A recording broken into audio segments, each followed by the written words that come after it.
Hello everyone, welcome to Science and Mathematics World. I'm Kaushalendra खरे और आज के इस वीडियो में मैं लाया हूँ आपके ही टेक्स्ट बुक की एक्सरसाइज के क्वेश्चन नंबर 9th और 10th को, जो कि chapter 1 chemical reaction and equations के हैं। तो चलिए शुरू करते हैं। हमारे 9th क्वेश्चन में लिखा हुआ है, what does one mean by exothermic and endothermic reaction, give examples. इसमें हमें बताना है कि एक्सोथर्मिक रिएक्शन और एंडोथर्मिक रिएक्शन का क्या मतलब है और हमें इसका एग्जाम्पल भी देना है। तो इसमें आंसर देख लेते हैं हम। इसका आंसर है कि chemical reaction that release energy in the form of heat, light और sound are called exothermic reactions. ऐसी रिएक्शंस जिसमें एनर्जी रिलीज होती है in the form of light, heat और साउंड के फॉर्म में, ये कोई भी फॉर्म में एनर्जी रिलीज होती है तो उसको हम एक्सोथर्मिक रिएक्शंस बोलते हैं। इसके एग्जाम्पल के तौर पे हम देख लेते हैं mixture of sodium and chlorine. Sodium और क्लोरीन का जो मिक्सचर होता है Na solid plus half Cl2, ये भी सॉलिड है, गिव्स NaCl सॉलिड, और इसमें 411 किलो जूल की एनर्जी रिलीज हो रही है। इसमें हमने हाफ क्लोरीन मॉलिक्यूल लिया है, हाफ और क्लोरीन का Cl2 लिखना पड़ता है, और इसलिए ये हाफ से ये क्लोरीन का एक मॉलिक्यूल बन गया। यहाँ पे सोडियम Na एक मॉलिक्यूल है, इसीलिए यहाँ पे NaCl एक मॉलिक्यूल इसका बन गया। तो इसमें कह रहे हैं, सेकंड है क्वेश्चन हमारा कि उसी में कि एंडोथर्मिक रिएक्शंस क्या होती हैं। तो इसका आंसर है कि रिएक्शन दैट एब्जॉर्ब एनर्जी और require energy in order to produce are called endothermic reaction. तो ऐसी रिएक्शन जिसमें एनर्जी जो होती है वो एब्सॉर्ब हो जाती है, और इसमें इस रिएक्शन को करने के लिए हमें एनर्जी रिक्वायर होती है, ज़रूरत पड़ती है हमें एनर्जी की इस रिएक्शन को कराने के लिए। तो ऐसी रिएक्शंस को हम एंडोथर्मिक रिएक्शंस बोलते हैं।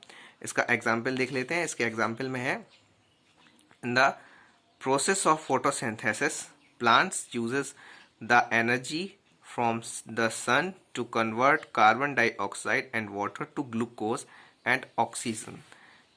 जो फोटोसिंथेसिस की प्रोसेस होती है उसमें प्लांट जो है वो एनर्जी को यूज़ करते हैं, और जो कि एनर्जी उन्हें सन से मिलती है, और वो उस एनर्जी का यूज़ करके कार्बन डाइऑक्साइड और वाटर को कन्वर्ट कर देते हैं ग्लूकोज में और ऑक्सीजन में।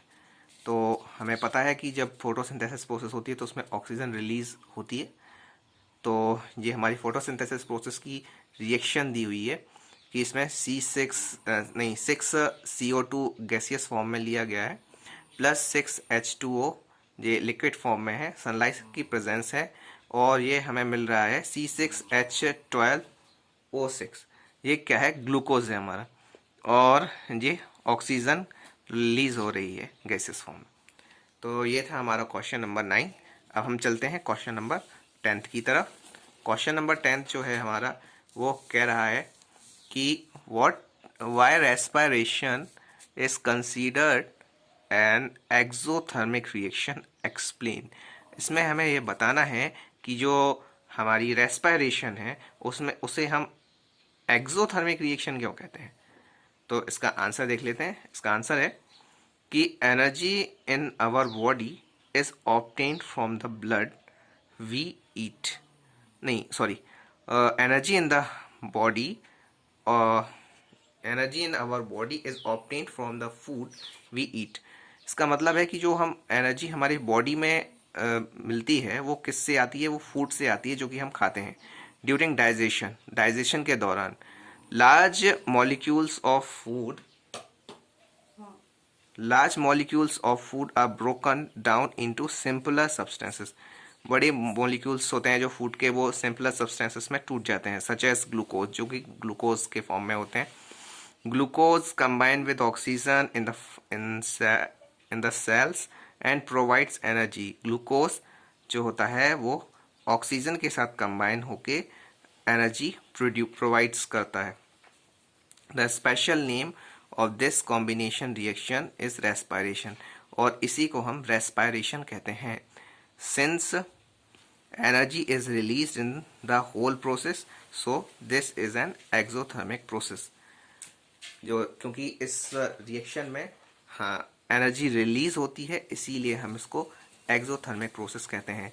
इसकी रिएक्शन भी देख लेते हैं। इसकी रिएक्शन है C6H12O6, एक्वस फॉर्म में ग्लूकोज है और इसमें 6 ऑक्सीजन गैस मिल रही है और ये हमारा 6 CO2 कार्बन डाइऑक्साइड रिलीज हो रही है और वाटर H2O6 और हीट ये रिलीज हो रही है। हमने देखा है कि कई बार क्या होता है, लोग कंफ्यूज हो जाते हैं कि रेस्पिरेशन और ब्रीथिंग में उन्हें अंतर नहीं पता रहता।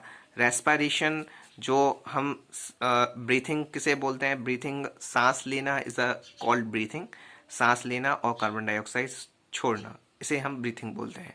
और रेस्पिरेशन थोड़ी सी अलग है ब्रीथिंग से, और इसमें वही पूछा गया है कि रेस्पिरेशन को हम एक्सोथर्मिक रिएक्शंस क्यों कहते हैं। तो इसमें वही उसका ही एग्जाम्पल, उसी का ही आंसर दिया गया है कि energy is in our body is obtained from the food we eat during digestion. Large molecules of food are broken down into simpler substances such as glucose. Glucose combined with oxygen in cell and provide energy. The special name of this combustion reaction is respiration. Since energy is released in the whole process, it is an exothermic process. इसका मतलब है कि जो energy हमारी body को मिलती है वो खाने से मिलती है, जो हम खाते हैं डाइजेशन के दौरान। बड़े मॉलिक्यूल्स का जो फूड होता है वो सिंपलर सब्सटेंसेस में टूट जाता है, जिसे हम ग्लूकोज कहते हैं। ग्लूकोज ऑक्सीजन से कंबाइन होता है और सेल्स में, और वो हमें एनर्जी देता है। और इस स्पेशल कंब्यूजन रिएक्शन को रेस्पिरेशन कहते हैं, क्योंकि एनर्जी रिलीज होती है होल प्रोसेस में, इसीलिए ये एक्सोथर्मिक रिएक्शन है। इसकी रिएक्शंस भी हमने इसमें दी हुई है, जिसको लिखना बहुत ज़रूरी है। तो ये थे हमारे क्वेश्चंस जो 9th और 10th का एक्सप्लेनेशन है, सिंपल एक्सप्लेनेशन है आपके पास। तो इन्हें आप पढ़िए और इसे अपने दोस्तों के साथ शेयर कीजिए, जिससे उन्हें इसका फ़ायदा मिल सके। और हमारे चैनल को सब्सक्राइब कर लें, जिससे आपको आगे के क्वेश्चंस के सॉल्यूशंस सिंपल लैंग्वेज में मिल सकें। तो please do comment, like, share, subscribe my channel. मिलते हैं अगली वीडियो में। गुड बाय, जय श्री राम।